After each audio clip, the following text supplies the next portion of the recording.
Orang yang membiasakan dirinya tidur di lantai, pasti, ini hukumnya pasti ya, secara hukum duniawi, orang tersebut akan sangat jauh terkena oleh sihir, santet, guna-guna, gayung, tuju, teluh, dan yang semacam dengan hal-hal seperti itu. Penyebabnya adalah semua jenis santet, teluh, tuju, gayung, sihir, guna-guna ketika dia bergerak atau menuju kepada sasaran, jaraknya dari tanah hanya bisa sedengkul orang dewasa. Itu pun santet ataupun guna-guna yang powernya maksimal. Jadi semakin berkurang power dari sebuah santet maupun guna-guna, maka akan semakin tinggi jaraknya dari tanah ketika santet ataupun guna-guna itu bergerak ke sasaran. Jadi sudah bisa dipastikan secara alamiah, orang-orang yang membiasakan dirinya tidur di lantai, maka mereka berada di bawah frekuensi santet, tuju maupun guna-guna. Selain daripada itu, kelebihan orang-orang yang membiasakan dirinya tidur di lantai ialah dia tidak akan pernah terkena oleh segala macam energi negatif. Seperti yang kita ketahui, satu-satunya energi negatif yang ada di dunia ini hanyalah amarah atau emosi. Bisa Anda bayangkan berapa juta manusia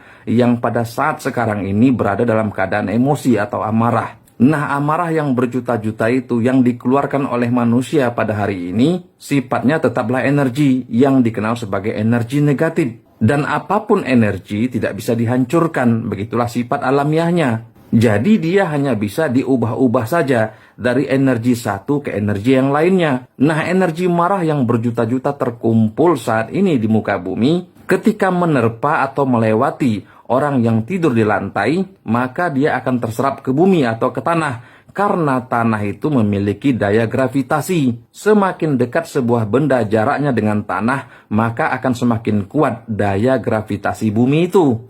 Nah, seperti yang sudah lama pula kita ketahui, bahwa tanah memiliki sifat pengubah. Bangkai yang busuk diubah oleh tanah menjadi pupuk. Nah, begitu pula yang terjadi pada energi marah. Ketika dia terserap oleh daya gravitasi bumi saat melintasi atau melewati tubuh orang yang tengah tidur, maka energi negatif itu akan diubah oleh tanah menjadi energi positif. Sehingga kejadiannya, tubuh seseorang yang tengah tertidur di lantai akan mendapatkan asupan energi positif dari energi amarah yang telah diubah oleh tanah menjadi energi positif tadi.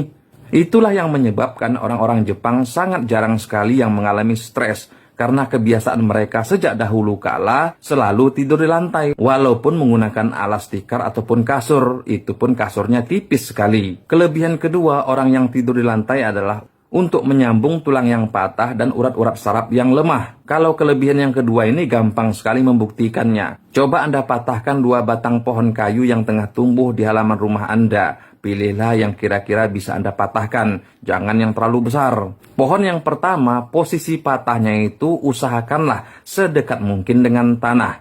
Dan pohon yang kedua Anda patahkan tentu saja berbeda dari yang pertama, jauhkan atau tinggikan dari tanah posisi patahannya. Lalu tunggu kira-kira seminggu, mana yang lebih cepat tersambung, patahan yang pertamakah atau patahan yang kedua? Pasti yang lebih cepat tumbuh adalah pohon yang pertama tadi, yang dipatahkan lebih dekat ke tanah posisinya. Penyebab pertama secara alamiah, nutrisi-nutrisi yang ada dalam tanah lebih cepat sampai kepada patahan yang pertama, karena lebih dekat ke tanah. Sedangkan patahan yang kedua tentu saja nutrisinya lebih lama, karena posisi patahannya jauh dari tanah. Tetapi sebenarnya ilmu ini telah lama dipraktekkan oleh orang tua-tua kita pada masa lalu. Jadi, orang-orang zaman dulu itu kalau mengeluarkan fatwa, tidak sembarangan kawan-kawan. Telah mereka buktikan dan uji berkali-kali, barulah semacam fatwa itu mereka keluarkan.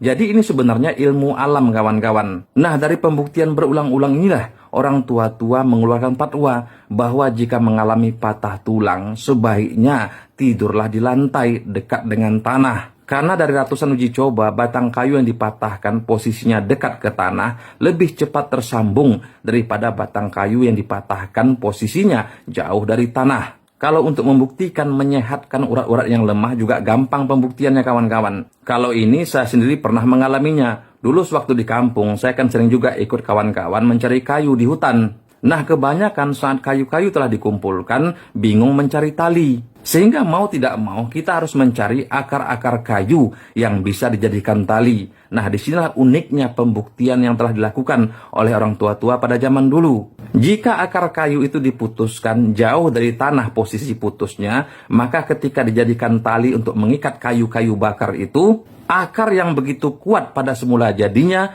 tiba-tiba menjadi ketas dan pasti gampang putus. Namun, kalau kita memutuskan akar kayu itu dekat sekali dengan posisi tanah, maka sudah terbukti berkali-kali akar kayu itu akan menjadi tali yang sangat kuat, kokoh, dan mantap. Ini semata-mata ilmu alam di mana sesuatu yang dekat dengan tanah, maka tanah itu pada malam hari akan mengeluarkan semacam gas atau bau tanah. Nah, tanpa kita sadari secara ilmu fisika, aroma atau bau tanah yang menguap keluar saat seseorang itu tidur di lantai, ternyata sangat aktif dan sesuai bagi tulang, darah, daging, urat. Jadi bagi kawan-kawan yang mengalami 3 masalah tadi, sebaiknya cobalah saran atau fatwa dari orang tua-tua kita pada masa lalu ini. Wallahu a'lam bishawab, mudah-mudahan bermanfaat. Minta ampun maaf jika tersilap kata, tersilap lidah. Assalamualaikum warahmatullahi wabarakatuh.